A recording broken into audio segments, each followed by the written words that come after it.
When my stepfather's will was read, everyone expected his real daughter to inherit everything. But when my name was called first, his wife started screaming. My name is Emma Reed, and I was never supposed to be the girl who sat in the leather chair at the front of a law office, staring at a wooden box that held my stepfather's last letter. I was always the extra chair, the extra plate, the extra person who didn't really belong to anyone. That day, though, everything felt different and strange, like the air in the room was holding its breath with me. The room smelled like lemon polish and old paper. A long table ran through the middle. Framed diplomas hung on the wall. A large clock ticked too loudly, as if it was counting out the last moments of quiet before trouble walked in and shut the door behind it. The lawyer, Mr. Bennett, had gray hair and a slow voice. He set his hand on the folder, looked around at all of us, and said, "We will begin." Victoria, my stepfather's second wife, sat stiff and tall in a navy dress. Pearls at her throat. Lipstick too red. Her daughter, Haley, flipped her hair and kept checking her phone, like the reading of a will was a boring commercial before her real life began. On the table, there were 4 small envelopes with names in black ink. One said Victoria Carter. One said Haley Carter. One said Michael Bennett, for the lawyer's record. And one, to my shock, said Emma Reed. I stared at my name as if it had floated in by mistake. Everyone in that room expected one thing, that Thomas Carter, my stepfather, had left everything to his real family. To Victoria, his wife. To Haley, the daughter she always bragged about like a shiny prize. They were sure I would get a polite line about a small token of appreciation, if I got anything at all. I could feel their confidence sitting on my shoulders like a heavy coat. I could feel the way they didn't even look at me, like I was a chair again. Mr. Bennett cleared his throat. Per the instructions of Thomas Carter, he said, I will read his final will and testament. He opened the folder. The paper whispered as he turned it. The clock ticked. Somewhere outside, a siren wailed and faded. I folded my hands and pressed my nails into my palms to keep from shaking. Item 1, Mr. Bennett read. To my stepdaughter, Emma Reed. The whole room shook without moving. He had said my name first. Victoria's head snapped toward me. Haley stopped breathing. I felt the air leave my chest like someone tugged it out with a string. Mr. Bennett kept going, calm, slow, careful with each word. I leave the house on 8th Avenue, the lake cabin in Boone, and the controlling interest in Carter Auto, subject to conditions stated in Addendum A. Victoria stood so fast her chair scraped the floor. Her pearl necklace rose and fell on her neck like it was choking her. What? She said. What did you just say? Read it again. Read it again. Mr. Bennett didn't raise his voice. I will continue in order as directed by the decedent.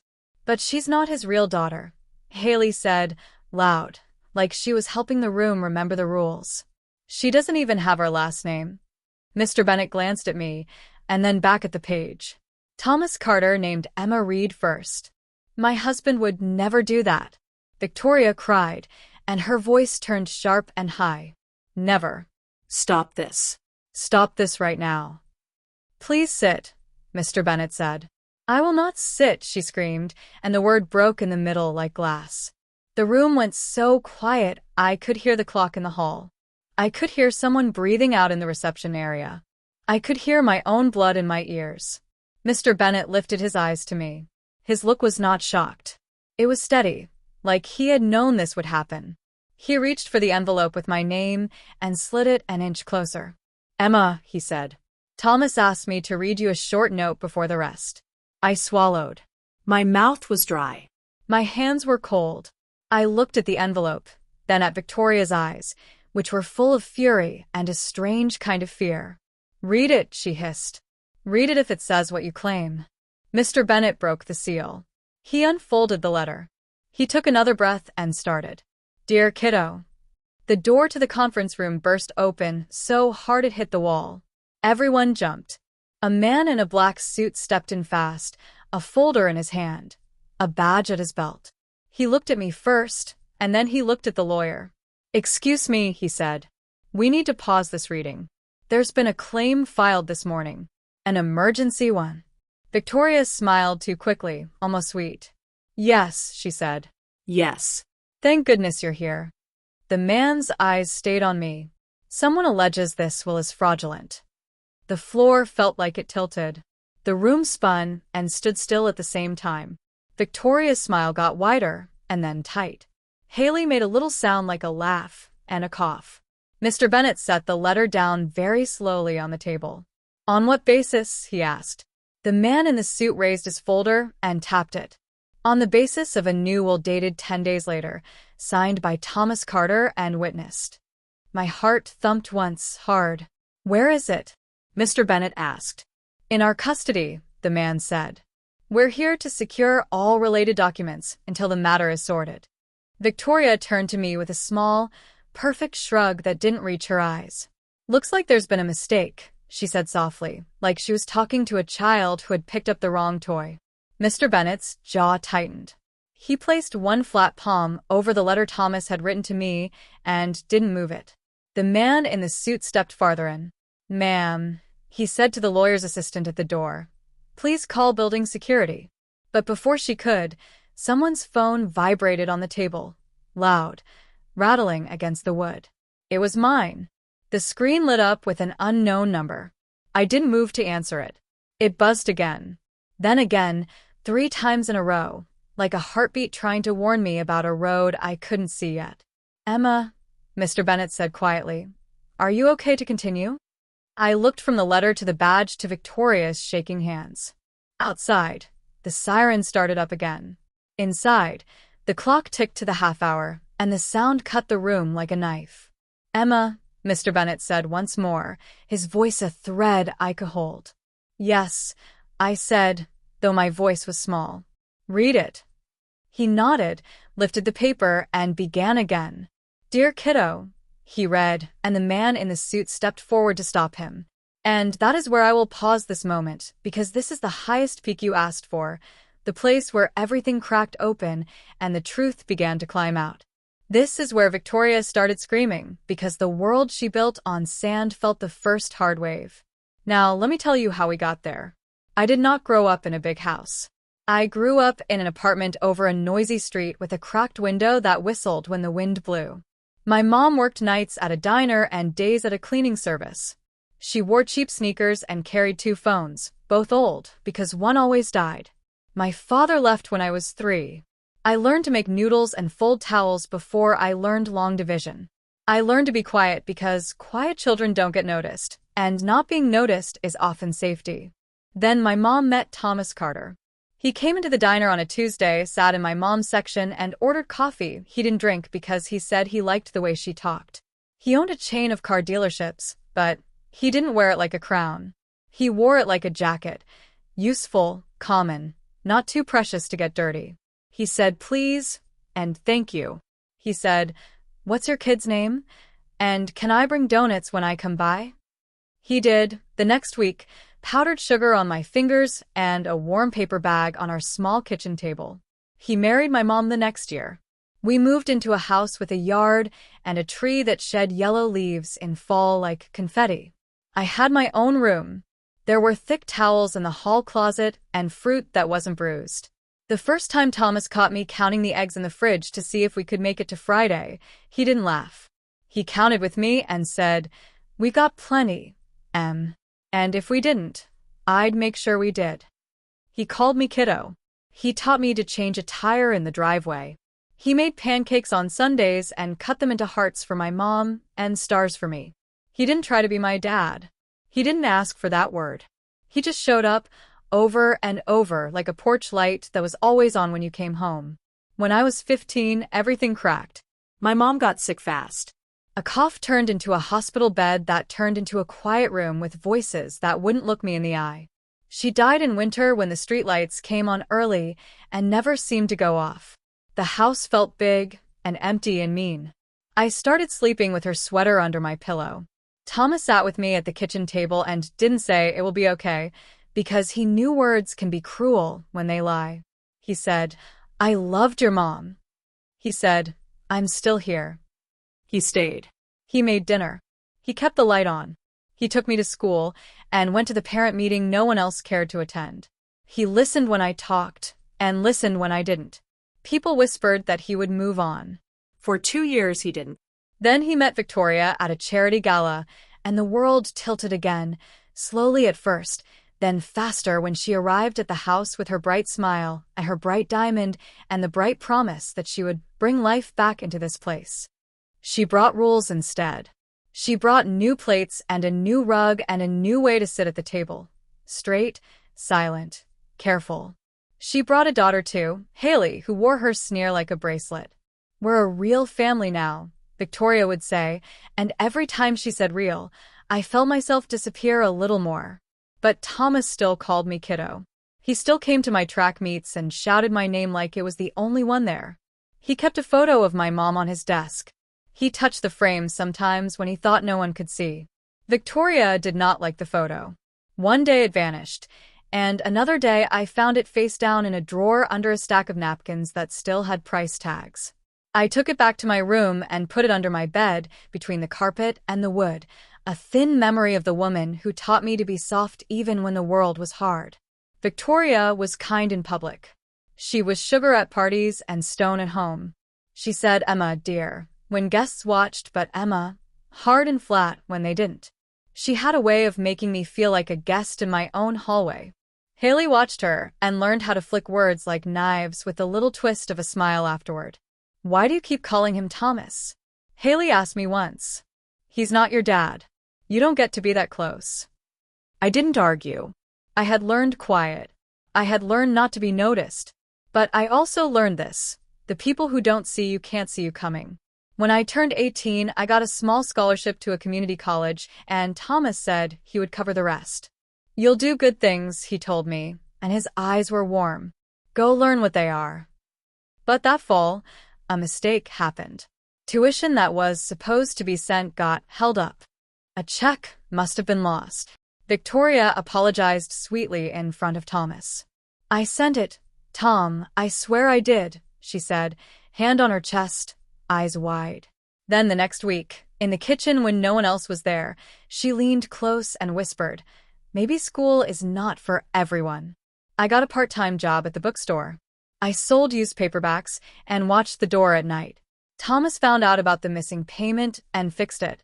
"I'm sorry, kiddo," he said, and I could see the new lines around his eyes. I should have checked. That one's on me. By then, a pattern was clear. Things meant for me got lost.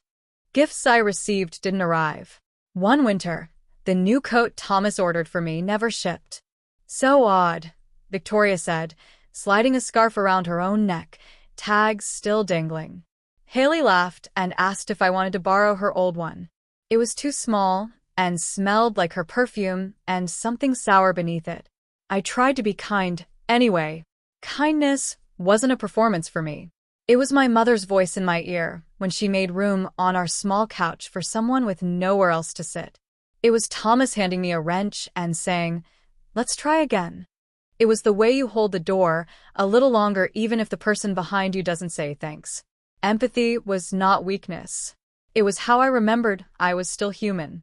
So I helped Haley with her essays when she was late and lied to her teacher about a family emergency so she wouldn't fail.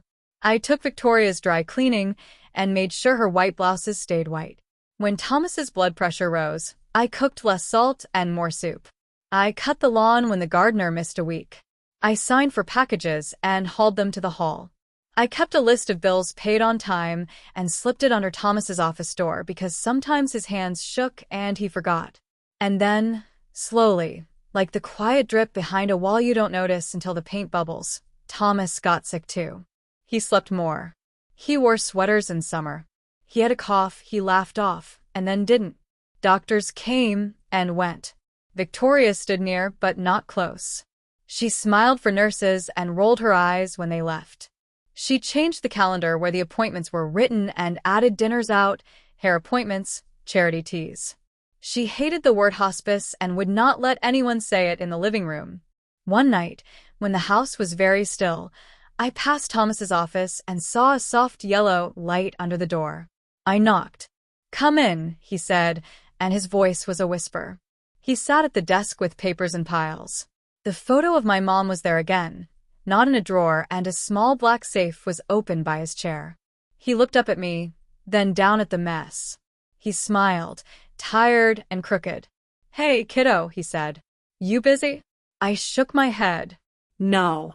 He pointed to a stack of folders. "Help me sort," he said. "I want to make it easy on you." "On me?" I asked. He didn't answer right away. He kept moving papers. He put a pen down, picked it up, put it down again. "On all of us," he said at last. "But especially you." "I'm okay," I lied. "I can handle anything." He nodded like he knew I could. He slid a small envelope across the desk and tapped it. "This is for later," he said. "Don't open it yet. Wait until Mr. Bennett is with you." "Okay," I said, though my hands itched to see inside. He smiled again, softer.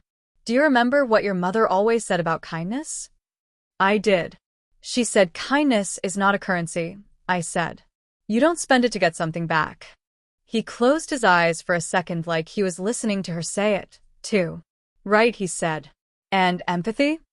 "Sit where they sit first," I said. "Then speak." He opened his eyes. "Good," he said. "Keep doing that, even when it hurts. Especially when it hurts."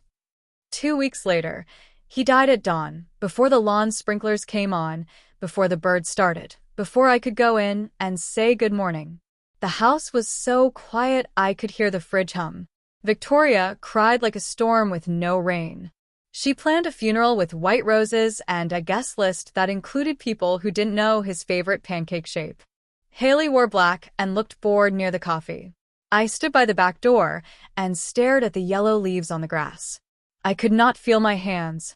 Days after the funeral, I went to Thomas's office to breathe air he had breathed, to read the notes he had written, to find pieces of him that would not fall apart. The safe was shut. The chair was empty. The desk smelled like lemon and paper and him. On the bookshelf, tucked between a book about engines and a book about leadership, there was the smallest thing, a tiny brass key taped to the side of the shelf where no one would see it unless they were on the floor. I sat down on the carpet and stared at it. My chest ached in a way that felt like anger and love mixed together. I peeled the tape back gently. The key was warm from the sun that reached the shelf in the morning. It fit the safe.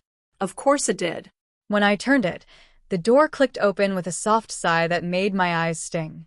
Inside were papers, sealed envelopes, a thumb drive, and a frame. In the frame was the photo of my mom with a note tucked behind it. I slid the note out and read the first line. "If you're reading this, it means I didn't get to say the last thing I wanted to say." I didn't read the rest.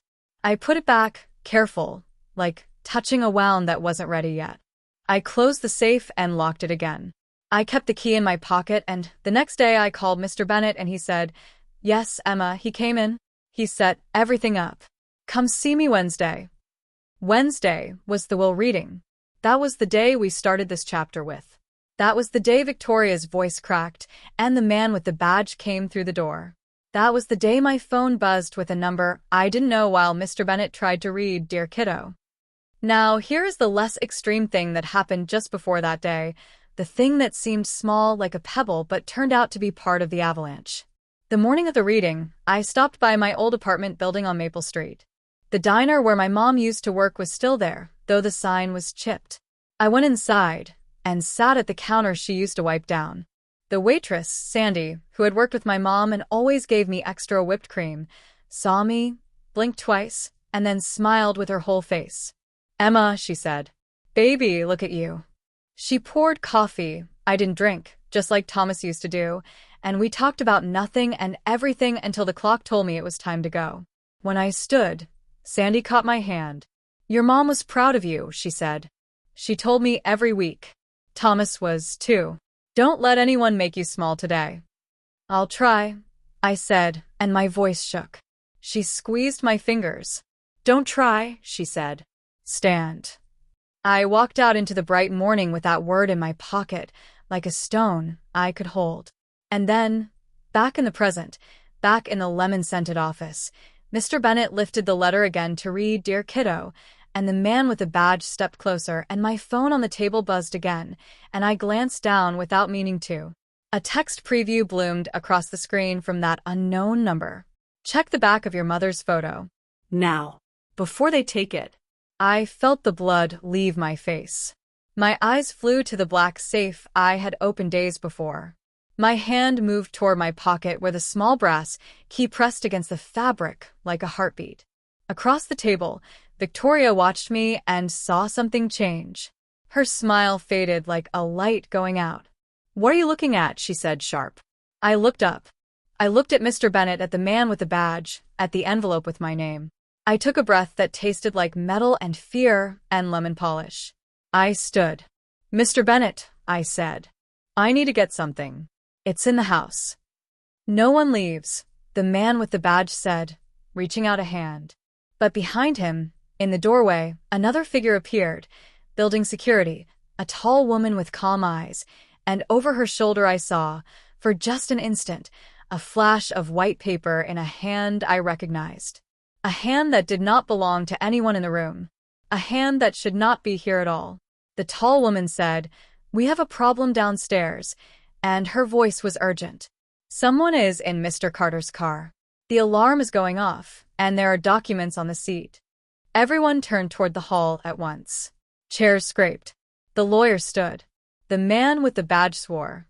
Victoria's face went pale, then red, then something I had never seen before. Fear, cold and real. I took one step toward the door. Victoria lunged across the table and snatched the letter with my name on it, crushing it in her fist. "This is mine," she hissed. "All of it is mine." "Ma'am, drop it," the man with the badge said. She didn't. She stuffed the letter into her purse, snapped it shut, and bolted for the hallway. Haley gasped. Mr. Bennett shouted. The man with the badge ran. I stood still for one breath. Two, and then I ran too. And that is where I will end Chapter 1. On the extreme event that broke the quiet room wide open, Victoria stealing my letter and sprinting into the hall while security shouted and the alarm screamed. The next chapter begins with what happened in that hallway, what was in my mother's photo, and why an unknown number knew to text me exactly when it did. The hallway was chaos. Security alarms blared, red lights blinked, and echoes of hurried footsteps bounced off the marble floors. Victoria ran like a woman possessed, her purse clutched against her chest, her heels clicking sharply until one broke and sent her stumbling. The letter, my letter, was inside that bag. The letter my stepfather had written for me, the one she didn't want anyone to hear. "Stop her," shouted the man with the badge. He lunged forward, but Victoria was faster. She pushed past two guards and darted toward the elevator. I ran after her, my heart hammering so loud it drowned out the alarms. "Victoria! Stop!" I yelled. "What are you doing?" She didn't look back. Her hair whipped around her face as she slammed the elevator button repeatedly, screaming, "Open! Open!" But the elevator doors stayed shut. Security had already locked it down. She turned, wild-eyed, scanning for another escape. When she saw me running toward her, her expression twisted into something between rage and terror. "Stay away from me," she hissed. I stopped a few feet away, panting, my voice shaking. "You don't have to do this." "You have no idea what I've done," she snapped. "What I gave up for this family, what I had to hide." "What did you hide?" I asked. She took a step back. "You wouldn't understand. You're just like your mother, always pretending to be perfect, pretending to be the victim." The guards were closing in. She saw them too, and suddenly she opened her purse. Paper spilled out, receipts, notes, and at the very top, Thomas's letter with my name still visible. She froze, realizing what she had done. I took a step closer, reaching out my hand slowly. "Give it to me," I said softly. "Please, Victoria." He wanted me to have it. Her face twisted with something dark, jealousy, guilt, maybe both. Then she did something I'll never forget. She tore the letter in half. I gasped, the sound catching in my throat. Pieces of paper fluttered to the ground like ashes. But just as she started to rip it again, a guard grabbed her wrist. "That's enough," he said firmly. Victoria screamed and tried to pull away, but her heels snapped again, and she fell to her knees, still clutching the torn halves. "You'll never get it," she cried.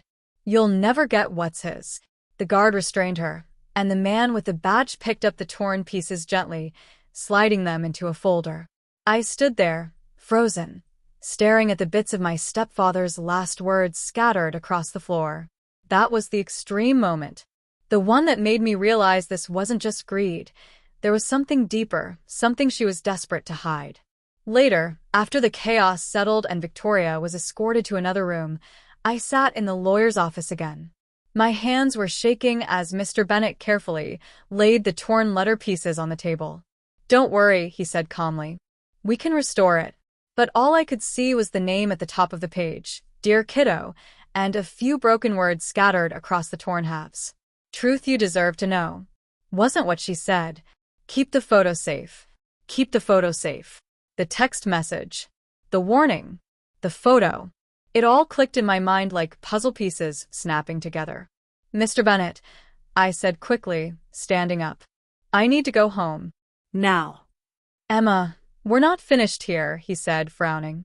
"I know, but there's something in the house, something Thomas wanted me to find." The man with the badge, Officer Green, stepped forward. "If this involves the contents of the will, I'm coming with you." "Fine," I said. "But I'm not waiting." The drive back to the Carter house felt longer than it should have. The clouds were heavy, hanging low like the sky was listening. When we pulled into the driveway, everything looked the same. The neat hedges, the polished door, the car still parked in the same spot. But something about it felt different. Cold. Empty. The housekeeper, Mrs. Lang, met us at the door. She looked nervous. "Is everything all right, Miss Emma? There've been people here since morning, Victoria's friends, I think. They were in the office earlier." My stomach twisted. "In the office?" "Yes." "They said she told them to clean out her things." "Her things?" I whispered. "Or Thomas's?" Mrs. Lang hesitated. "They didn't say." I ran down the hall. The door to Thomas's office was cracked open, and when I pushed it, my heart sank. The safe was gone. There was an empty space in the wall where it used to sit. Dust, a faint outline, and nothing else. "No," I whispered.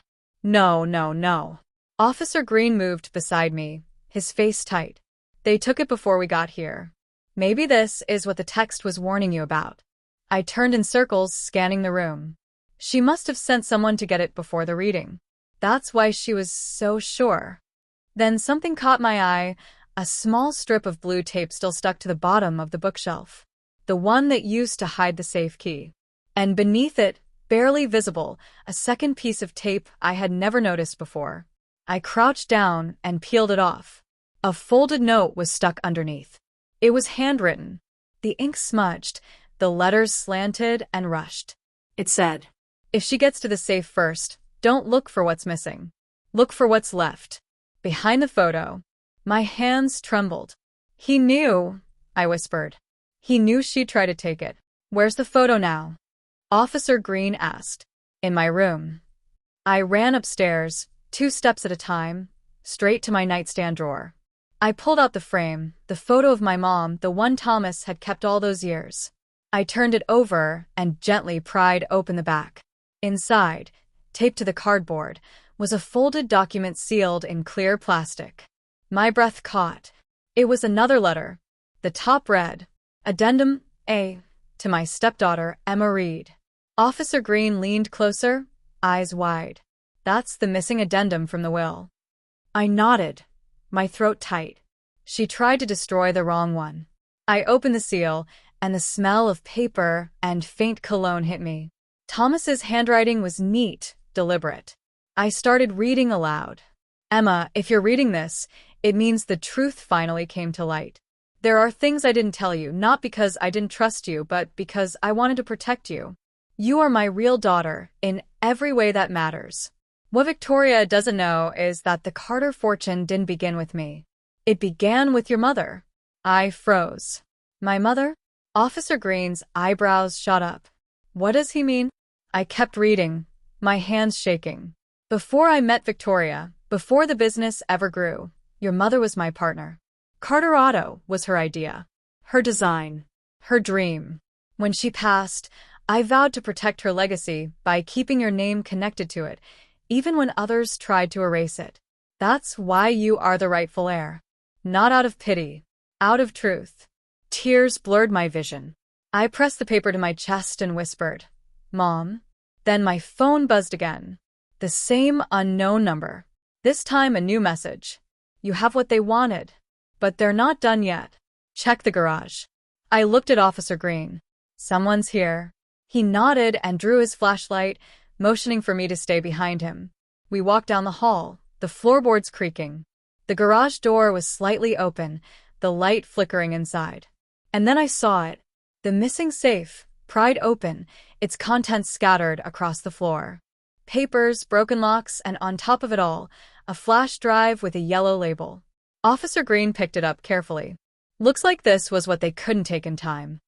I took it from him, my pulse racing. The label said only 2 words. For Emma. That was the less extreme event, the quiet before the next storm. Because as I held that flash drive in my hand, the side door creaked open and someone stepped into the garage. It wasn't Victoria. It was Haley. And in her hand was a lighter. Haley stood there, her hand trembling, the small orange flame of the lighter dancing in front of her face. It flickered against the shadows in the garage, reflecting in her tear-swollen eyes.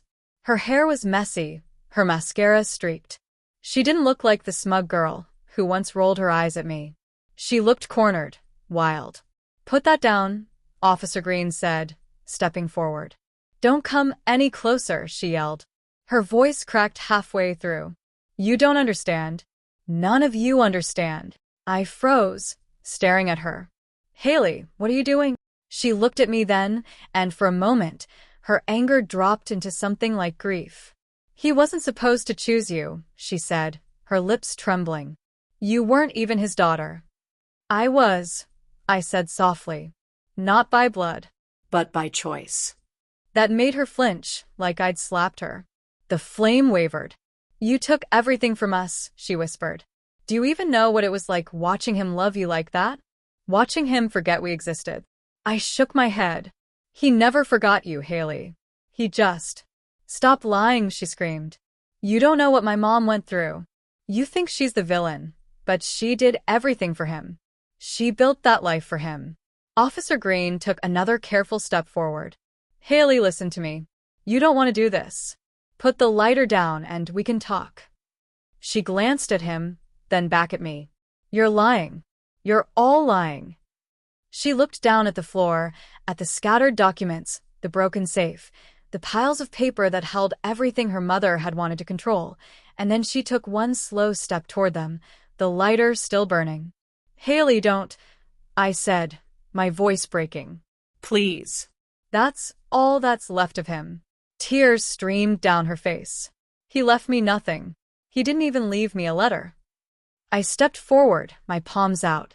You want to know why? Because your mother made sure of it. That made her stop. Her eyes darted up to me. What? Thomas tried to give you something, I said, taking another step closer. He told me once, before he got sick, that he wished he could reach you both. That you'd understand one day. But every time he tried, she intercepted everything. She took your letters, Haley. Just like she took my tuition. My coat. My mother's picture. She took everything that didn't belong to her. Haley's mouth opened slightly, but she didn't move. The flame still burned. She lied to you, I whispered. She wanted you to hate me because she needed you on her side. She used you, Haley. No. She did. That's why she came to the reading. That's why she tried to destroy his letter. Because he knew what she did, and he left proof. Her gaze dropped to the flash drive in my hand. Proof. Yes, I said. Whatever's in here, it's the truth. Everything your mom's been hiding. For a long moment, she just stood there, breathing hard, the flame wavering dangerously close to the papers. Then slowly, she lowered her arm. The lighter clicked off. The garage fell silent again. Officer Green exhaled softly. Good choice, he said. Haley wiped her face with her sleeve and whispered, I didn't know. I know, I said gently. None of this is your fault. But before anyone could move, there was a sound from the driveway. Car tires screeching against gravel. Headlights flashed across the garage wall. Officer Green's hand went to his gun. Stay here.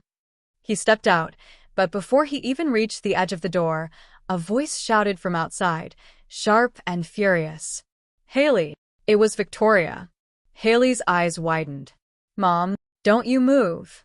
Victoria screamed, her voice echoing through the night. Get away from her, Emma! She stumbled into the garage, hair disheveled, purse strap broken, one heel missing. Her eyes were bloodshot and wild. You think you've won, don't you? She spat at me. You and your fake sob story. But you don't understand. You're not family. You never were. Haley stepped forward hesitantly. Mom, stop. Please. Sweetheart, Victoria said, her tone turning syrupy in an instant. Come with me. We're leaving. No, Haley said quietly. Mom, you lied to me. Victoria froze. What did you say? I know about the letters, Haley said, tears in her eyes. You kept them from me. From him. Why? I did it for you, Victoria screamed. Everything I did was for you. He didn't deserve us to suffer for that woman's child. You don't know what it's like to live in her shadow. You mean my mother's shadow? I said softly. She turned toward me, her eyes burning. Don't say her name. The air felt electric, like the moment before a storm breaks. Officer Green tried to step between us. Ma'am, you need to calm down. But she wasn't listening. She reached into her purse, yanked out a folded piece of paper, and waved it like a weapon. You see this? She said, her hand shaking. This is the real will. The one he made before you came along. The one that names us. Haley frowned. Where did you get that? Victoria's face twisted. It doesn't matter. It's the truth. And I'll burn every fake paper that says otherwise before I let her steal what's ours. She lunged toward the floor, grabbing a handful of the scattered papers, and that's when it happened. The lighter Haley had dropped hit the ground. The tiny flame reignited as it rolled across the concrete, and a loose sheet soaked with spilled cleaning alcohol caught fire. The flame roared to life, spreading across the floor in seconds. Fire! Officer Green shouted. Everyone out now! Haley screamed. I grabbed her arm and pulled her toward the door as the heat exploded behind us. Victoria tried to grab her purse, but the flames licked up the side of her sleeve. She shrieked and stumbled back, her arm on fire. Mom, Haley cried, but Officer Green pulled her back. Don't go near her. I turned to the wall, yanked down a fire extinguisher, and sprayed wildly, choking on the smoke. The white foam hissed, covering the floor, but it wasn't enough. The safe was melting, the papers curling into black ash. Victoria fell to her knees, coughing, still trying to save what was burning. No. No. It's mine. All of it's mine. I ran toward her through the smoke, grabbed her by the shoulders, and dragged her toward the door. You're going to die if you don't move. She resisted, still clawing toward the fire, until Officer Green rushed in and pulled us both out. The cold night air hit like a slap. Behind us, the garage glowed orange. Victoria collapsed on the grass, crying and shaking. Her hand was burned, her hair singed, and all around her, embers floated like angry fireflies. Haley knelt beside her, sobbing. Mom, stop it. Please. It's over. But Victoria just stared blankly at the fire, whispering the same word over and over. Mine, mine, mine. That was the extreme event that closed that night. The house, the truth, and the last of Thomas's secrets nearly going up in flames. Later, at the police station, Haley sat beside me in silence. Her hands were bandaged from small burns. Victoria was in the hospital under observation, her wrists sprained, her mental state shattered. Officer Green came in holding the flash drive. We checked it, he said quietly. It's a recording. Your stepfather's last video message. My throat tightened. Can I see it? He nodded and set his laptop on the table. The screen flickered, and then Thomas's face appeared, thin, pale, but smiling. "Hey, kiddo," he said, his voice warm, familiar. "If you're watching this, I guess I'm gone. But I wanted you to know the truth before anyone else tries to twist it." Haley leaned forward, her eyes wide. Thomas continued, "I changed my will after I found out what Victoria did. She took money from the business, forged my signature on documents, and tried to transfer assets to offshore accounts under her daughter's name. Haley, if you're watching this too, I want you to know you're not guilty of her choices. You're my daughter too, even if I didn't get the chance to tell you enough times. Take care of each other." Tears rolled down my face. Haley sobbed quietly beside me. Thomas smiled faintly. "And Emma, remember what your mother said, kindness isn't a currency. But you've always spent it wisely. Don't stop, even when the world doesn't deserve it." The video ended. Silence filled the room. Haley turned to me, her voice breaking. He still loved her, even after everything. I nodded. He did. She wiped her eyes. "And you?" "And me," I said softly. That was the calm after the storm, the quiet moment before the next wave. Because just when I thought it was over, Officer Green's phone buzzed. He looked at the screen and frowned. "What is it?" I asked. He hesitated. "We just got word from the hospital." Haley's head snapped up. "My mom." He nodded slowly. "Victoria Carter's gone. She walked out 20 minutes ago without signing discharge papers." I felt the air leave my lungs. Haley's lips parted. "Where would she go?" Officer Green looked at me grimly. "If I had to guess, back to finish what she started." The night stretched long after that call. The flames were out, the police cars were gone, and the smell of smoke still clung to my clothes. But my mind wouldn't rest. Every time I closed my eyes, I saw Victoria's burned hand reaching for the fire, whispering, "Mine, mine, mine." Officer Green insisted on staying nearby while more patrol units searched for her. Haley sat on the living room couch, pale and silent, wrapped in a blanket that was too big for her. She looked like a child who'd just woken up from a nightmare that refused to end. I brought her a glass of water. "Drink," I said gently. She didn't take it. "Do you think she'll come back?" I hesitated. "She might. Not tonight, but she will." Haley looked down. "I don't know who she is anymore." I sat beside her. "She's someone who built her life on fear. People like that don't know how to stop fighting, even when they've already lost." She blinked, and a tear slipped down her cheek. She used to be different, before she met him. I looked at the photo of Thomas and my mom on the wall, frozen smiles, sunlight behind them, unaware of the storms that would follow. "Sometimes love doesn't change people," I said quietly. "It just exposes who they really are." Haley nodded slowly, her fingers twisting the edge of the blanket. "Do you hate her?" "No," I said after a moment. "But I pity her." The clock ticked loudly between us. Then a sound broke the stillness, a faint creak from the back porch. Officer Green looked up from his phone immediately. He motioned for silence and moved toward the kitchen, his hand hovering near his weapon. Another creak, then a soft thump. I turned to Haley, whispering, "Stay here." She shook her head, gripping my arm. "Don't leave me." Before I could answer, a figure appeared at the glass back door. A silhouette, slight, unsteady, leaning heavily on something. Then the porch light flickered on, and we both saw her. Victoria. Her arm was bandaged, her clothes still scorched at the edges. She looked half mad, her eyes wild but empty at the same time. Officer Green shouted, "Don't move," and pulled the door open, but she didn't flinch. She just stepped inside, slow and calm, like a ghost that had finally found its way home. "Put your hands where I can see them," he ordered. Victoria smiled faintly. "Relax, officer. I'm not here to hurt anyone." "Then why come back?" I asked, my voice shaking. She looked straight at me. "To give you something." We all froze. She reached into her jacket pocket, and Officer Green instantly tensed. "Easy," he warned. She pulled out an envelope, smudged, folded, with burn marks on one corner, and held it up. "This was in my purse," she said. "It didn't burn."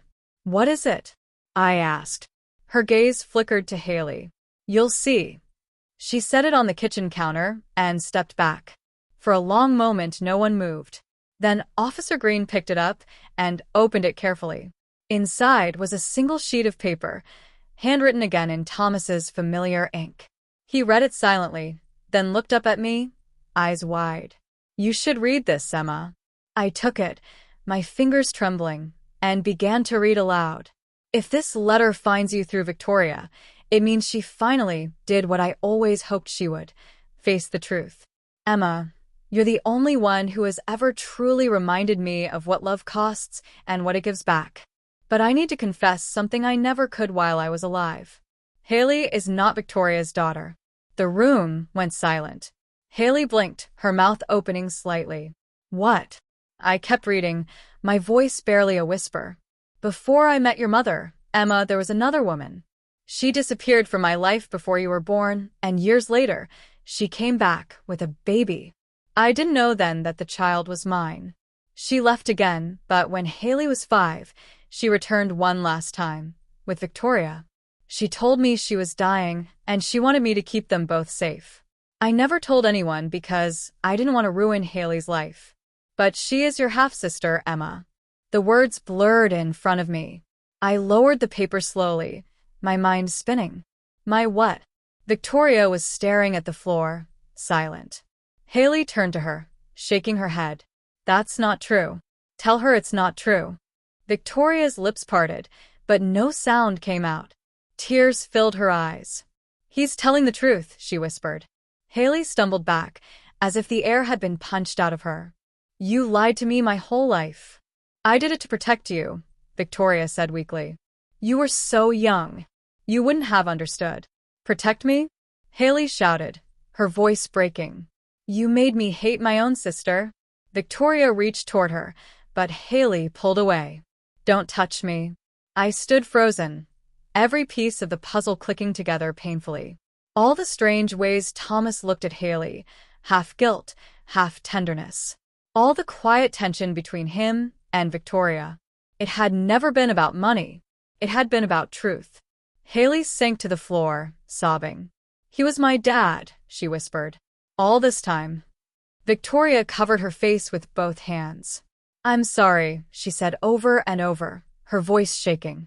I was afraid. I thought if I told the truth, he'd leave us with nothing. Officer Green's voice was low. You left them with worse than nothing. The air felt heavy with grief. For a moment, no one spoke. Then Victoria looked at me again. You have to take care of her, she said. I can't fix this anymore. Where are you going? I asked. She smiled faintly, a tired, broken smile. To turn myself in. For the fraud. For everything. She walked toward the door, slow but steady. Officer Green followed her outside, radioing for backup. The door closed behind them. Inside, the house fell silent again. Haley was still crying, her voice small and lost. I knelt beside her, wrapping my arms around her. For the first time, she didn't pull away. She leaned into me like a child, shaking. She was all I had, she whispered. I know, I said softly. But now you have me. She looked up, eyes red. Why would you still want that? After everything she did. I thought of Thomas, of my mother, of the lessons they'd both left behind. Because forgiveness isn't for them, I said. It's for us. That was the less extreme moment, the fragile calm after truth hit like a storm. We sat there until dawn crept through the windows, turning the room gold. I thought that maybe, just maybe, the worst was behind us. But I was wrong. When the police came back that morning, Officer Green had a strange look on his face. Victoria turned herself in, he said. She confessed to everything. Haley nodded slowly. Good. He hesitated. But there's more. What do you mean? I asked. He sighed. Before she left the station, she gave a statement. She said there's one last thing hidden that Thomas never wanted anyone to find. She wouldn't say where, but she said you'd know it when you saw it. I frowned. Did she say what it was? He shook his head. No. just that it would change how you saw him. I looked around the living room, the family portraits, the photo of Thomas and my mom, the shelves of dusty books, and my stomach sank, because suddenly I remembered something. A secret drawer in Thomas's desk. One he told me never to open. And a key that wasn't in the safe. I stood up slowly. I think I know where it is. Haley looked at me, confused. Where what is? I turned toward the hallway, my voice barely above a whisper. The secret he couldn't take to the grave. And that was where Chapter 4 ends, on the edge of discovery, as the sisters who once hated each other prepare to uncover one final secret that could change everything they thought they knew about Thomas Carter's life and death. The sun was climbing when I stepped into Thomas's office again.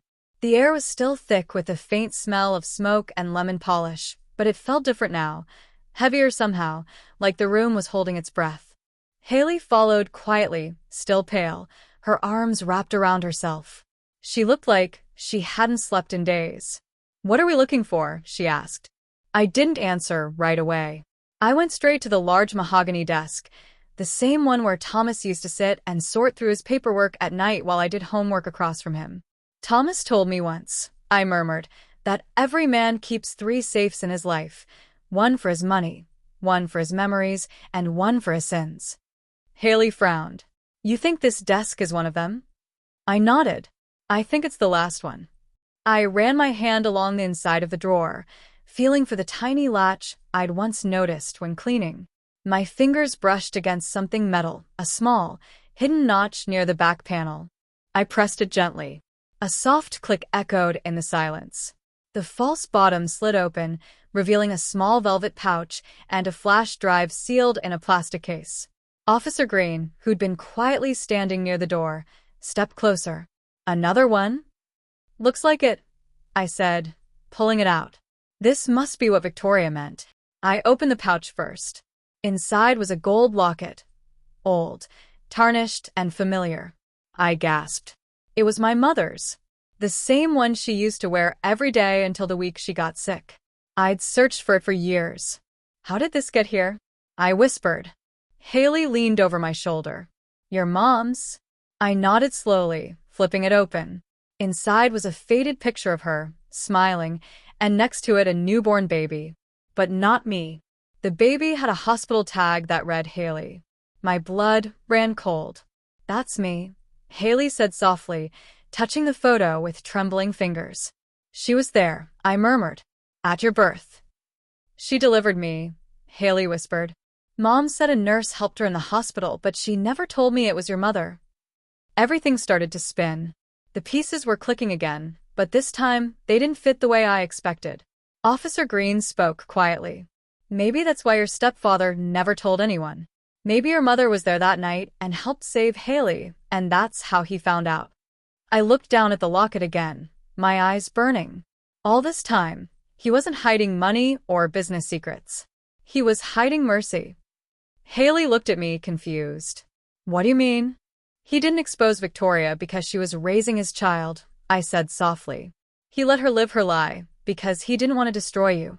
We all fell silent. The truth was too heavy for words. Then Officer Green gestured to the flash drive. "We should see what's on it." I nodded and plugged it into Thomas's computer. The screen flickered to life, a single video file titled Confession Private. My heart pounded. "Play it." The screen showed Thomas sitting in the same office we stood in now. His face was thinner than before, his eyes tired but clear. "Emma," he began, his voice breaking slightly. "If you're watching this, I guess Victoria finally told you something. Maybe not everything, but enough. So, here's the truth." He took a deep breath and looked off camera. "I lied to protect her. I lied to protect both of you." Haley covered her mouth. "Your mother, Emma," Thomas continued, "was the only person who ever forgave me for my worst mistake. Years before I met her, I was with a woman named Lorraine, Haley's birth mother. I didn't know she was pregnant until it was too late. She vanished, and when she came back years later, she was dying. She left Haley with Victoria, who was her cousin, and made me promise to provide for them. I agreed. But I also promised your mother that I'd raise both of you, not as rivals, but as sisters. He paused, his eyes full of pain. Your mother forgave me for that lie. She said, Thomas, love doesn't divide. It multiplies. She made me promise to never let you two grow up hating each other. But I failed. I let Victoria's fear poison the both of you. Haley was crying quietly now. Thomas's face softened. If I could ask one thing, it's this. Don't let my secrets become your scars. Take what's left, the house, the business, the money, and make something better out of it. Something honest. He smiled faintly at the camera. And kiddo, if you ever doubt that you're my daughter, remember this. You were the only person who never wanted anything from me but my presence. That's what made you family. The video ended. For a moment, none of us moved. The room felt sacred, like a church where truth had just been preached. Haley wiped her tears. He loved you, she whispered. He loved us, I said. She nodded slowly. I think I finally understand that. The clock ticked quietly on the wall, and I realized the weight that had sat on my chest since the funeral was gone. The secrets, the lies, the years of resentment, all burned away, leaving only two women sitting in the ashes of what once divided them. But just as peace began to settle in, Officer Green's phone buzzed again. He frowned, reading the message. What is it? I asked. He looked at me, his face serious. That wasn't the only copy of the video. There's another one, and it was just uploaded online. My stomach dropped. What? He turned the screen toward me. There it was, the same video, already spreading across social media, the caption reading, The True Carter Family Secret, Hidden Will and Lies Exposed. Haley covered her mouth in horror. Oh my God, everyone's going to know. Officer Green sighed. Someone must have leaked it before we got here. Probably from Victoria's lawyer or her associates. I sank into the chair, my heart pounding. So this is it. The whole world's going to see the truth. Yeah, Green said quietly. But maybe that's not the worst thing. Haley looked at me, her eyes red but calm. Maybe it's what he wanted. No more lies. No more hiding. I nodded slowly. She was right. The truth had finally broken free, messy, public, painful, but it was also cleansing. That was the less extreme part, the acceptance, the calm before the final reckoning. Because the extreme event was still coming. That evening, when the sun dipped below the trees, I walked out to the garden Thomas had built, his favorite spot. The flowers were overgrown now, but they still smelled like him. I sat on the bench, closing my eyes for a moment of peace. But then, behind me, a shadow moved. Footsteps. Slow. Careful. Familiar. I turned and froze. Victoria. Her face was pale, her hair cut short, her expression almost peaceful. She was holding something small in her hand, a single envelope. Don't scream, she said softly. I just came to say goodbye. My heart pounded, but I didn't move. You shouldn't be here. I know, she said. But there's one thing I never told you, one truth that even Thomas didn't know. She held up the envelope and placed it on the bench between us. This is for you. What is it? Her lips trembled. Proof that your mother didn't just forgive me. She saved me. Before I could ask what she meant, she stepped back. Tell Haley I'm sorry, she whispered. Then she turned and walked toward the gate, disappearing into the night before I could stop her. I looked down at the envelope in my hand, my pulse racing. On the front, in my mother's handwriting, were the words, For Emma, when she's ready to know the whole truth. And that's where Chapter 5 ends, on the edge of the final revelation, the moment before everything comes full circle, when Emma finally faces the secret her mother left behind, the truth that will rewrite everything she thought she knew about her family, her past, and herself. The next morning was quiet, too quiet. The house felt lighter, emptied of ghosts, yet something about it still hummed with unfinished business. I hadn't slept all night. The envelope from Victoria lay on my desk, untouched, daring me to open it. The handwriting was unmistakably my mother's, soft curves, careful loops, the same way she used to write notes on my lunch bags. Haley came into the room, wearing one of my old hoodies. Her eyes were puffy but calm. "You haven't slept," she said. I shook my head. "Couldn't." She nodded toward the envelope. "That's from her?" "Victoria said it's from my mom." Haley's brow furrowed. "Your mom wrote her a letter?" "Apparently," I said softly. "And she said it proves my mother saved her." Haley sat down beside me, fidgeting with her sleeve. "Maybe we should open it together." I hesitated. I didn't know if I was ready. Not for another secret, not for another truth that could shatter what little peace we'd built. But deep down, I knew this was the end of the road. I tore the seal open carefully. Inside was a folded sheet of paper, yellowed at the edges. I unfolded it slowly, my hands trembling. It was dated March 4th, 2005, the year before my mother died. The letter began simply, "Dear Victoria, I know you'll never forgive me for what I'm about to do, but I need to ask you to remember one thing. Sometimes God asks us to love people we'd rather hate." I froze. Haley leaned closer. "Your mom wrote her this?" I kept reading. "When you came to me that night, pregnant, scared, and running from Thomas, I could have called the police. I could have told him the truth. But I saw the fear in your eyes, and I saw the baby inside you. You said you didn't want her. You said you didn't have the strength to raise her. I held your hand when you went into labor, and when I saw that little girl, something inside me broke." Haley covered her mouth. She delivered me. My voice shook as I continued. "You left that night, said you couldn't face him. You begged me to take care of Haley until you figured your life out. I did, for 2 weeks. Then you came back with a story about a cousin who'd take her. You said you'd changed your mind. I believed you." I handed her over, never knowing that you were that cousin yourself. Tears filled my eyes. She gave Haley back to Victoria, thinking it was someone else. Haley was crying silently now. "So, your mom, she wasn't just there.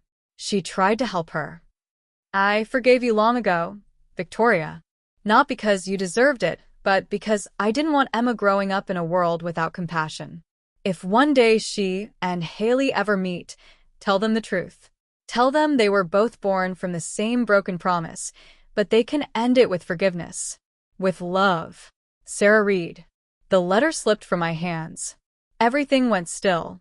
The years of hate, jealousy, confusion, all traced back to 2 women trying to protect their daughters in completely different ways. My mother had saved Victoria from a life of shame and fear. Victoria, in turn, had tried to rewrite history to hide her own guilt. I looked at Haley. Her face was wet with tears, but there was peace in her eyes. "Your mom saved my life," she whispered. "And you saved mine," I said softly. We sat there for a long time, holding that letter between us, one written by a woman who had chosen mercy over revenge, grace over pride. Finally, Haley smiled faintly. "You know, I think that's what Thomas wanted all along. For us to find this." I nodded. He and my mom must have made their peace before she died. Maybe that's why he could love us both, because she already had. A quiet knock broke our moment. Officer Green stood at the door. "You two okay?" I nodded, wiping my eyes. Yeah. "Better than before." He smiled a little. "There's something else you should see." We followed him outside. In the driveway, a delivery van was parked. The driver handed me a small box. "Said it was scheduled by Mr. Thomas Carter himself," he said. "Said to deliver today." Haley frowned. "What is it?" I opened the box. Inside was a single key and a note in Thomas's handwriting. "For both of my daughters. The lake cabin is yours now. Fill it with laughter, not secrets." I couldn't help but laugh through the tears. He thought of everything. Haley smiled softly. "You think we can do that? Start over?" I looked up at the morning sky, feeling the warmth finally touch my face. "We can try." 3 months later, the lake cabin smelled like new paint and pancakes. The old furniture was gone, replaced with colors that made the place feel alive again. Haley was in the kitchen making coffee, humming under her breath. The world had finally moved on. The business was restructured under both our names. Victoria was serving time, but had written a letter of her own. Her first words were, "I'm sorry." We'd started visiting her. Not often, not easily. But each time, the visits got a little less painful. Sometimes, forgiveness doesn't come all at once. Sometimes, it comes in pieces: a letter, a video, a photograph, each one softening the wound just a little more. That morning, I stood by the window overlooking the water. The reflection of the sky shimmered across the lake like glass. For the first time, I felt peace, real peace. Haley came over and leaned on the windowsill beside me. "He'd love this," she said. "Yeah," I said with a smile. They both would. We watched the sunlight ripple across the water in silence. And maybe that was the point of all of it: the will, the secrets, the lies. It wasn't about money or inheritance. It was about truth, the kind that burns but cleanses, the kind that breaks you before it heals you. When my name was called first at that will reading, I thought it was a reward. But now, standing here beside the sister I never knew I had, I finally understood. It was a reminder that love, in all its messy, painful forms, is the only thing worth inheriting.